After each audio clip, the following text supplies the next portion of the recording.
يا مرحب بأحلى متابعين بكل العالم. اليوم رجعت لكم بوصفة كيك بتنافس الجاهز، رح تعتمدوها أكيد بس جربتوها. تعالوا معي لحتى نشوف الطريقة سوا. أول شي منضيف 3 بيضات بحرارة الغرفة.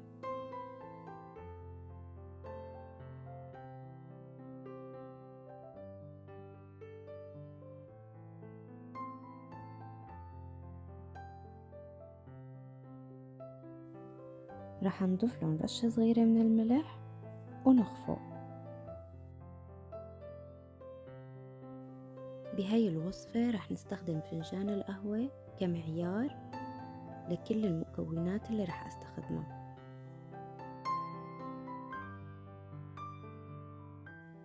وبعد هيك رح نضيف 3 فناجين من السكر على 3 دفعات لحتى نتأكد أنه داب عنا كل كمية السكر.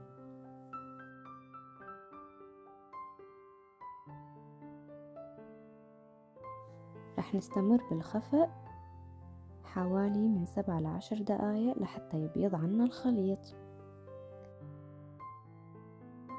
هاي الأثناء رح أضيف للخليط شي أنا سميته الباقة العطرية للكيك.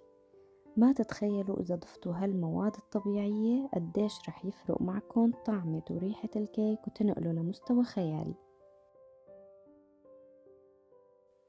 وهي معلقة كبيرة من الفانيلا،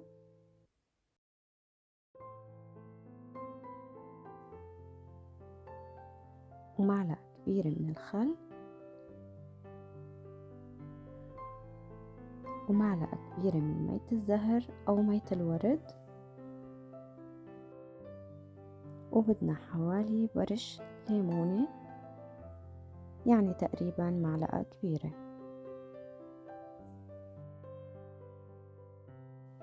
وبنستمر بالخفق. ما تتخيلوا هون الريحة قديش كانت بتشهي. رح نضيف فنجان من الزيت النباتي على شكل خيط ونستمر بالخفق. خلصنا مرحلة خلط المكونات السائلة وصار هلأ دور المكونات الجافة.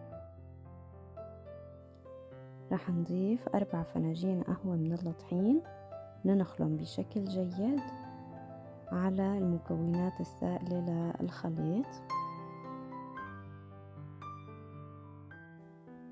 بعد هيك رح حرك المكونات الجافة مع السائلة بالسباتيولا من الأسفل للأعلى مثل ما موضح قدامكم بالفيديو.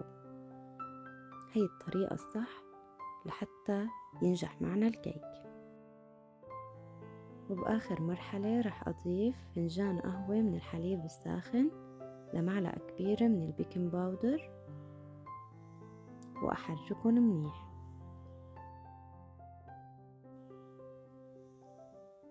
شايفين هذا التفاعل اللي صار؟ هذا سر من أسرار نجاح الكيك. رح أضيفه على الخليط وأحرك بنفس الطريقة من الأسفل للأعلى مثل ما موضح قدامكم بالفيديو.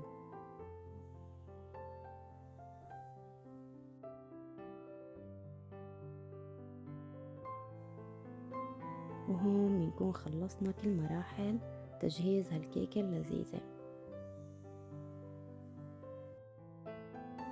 حطيت ورقة زبدة بأسفل القالب ونزلت عليهم الكيك.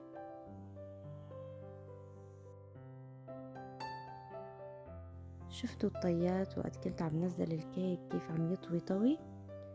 هاد دليل على نجاح الكيك عندكم.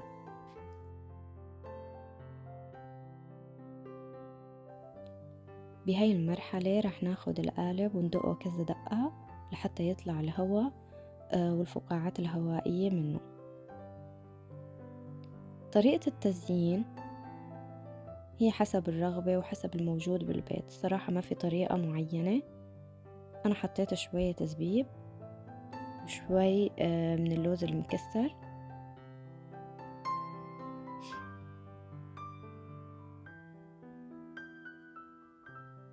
ورشة من حبيبات الشوكولا على الوجه.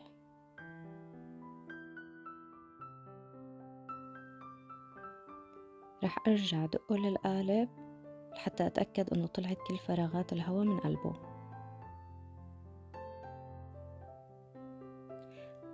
وهون طلع عندي هالكيك اللي بشهي القلب، ما تتخيلوا الروايح قديش كانت معبقة بالبيت وبتشهي. الجيران دقوا علي الباب وقالوا لي شو عم تعملي يا بتول كيتشن، احكيلنا. شوفوا، لا لزق أبدا، كان سلس وسهل.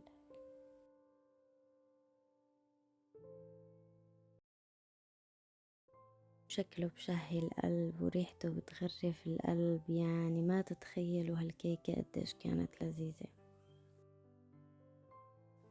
بالنسبة لطريقة الخبز، منحطه على فرن محمى مسبقا، الرف الوسط من الأسفل بس، على حرارة 170 لمدة 50 دقيقة.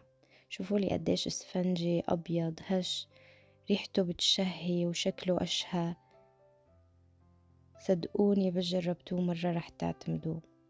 وصحة وهنا، وإذا عجبكن الفيديو لا تنسوني من دعمكن، وسلام.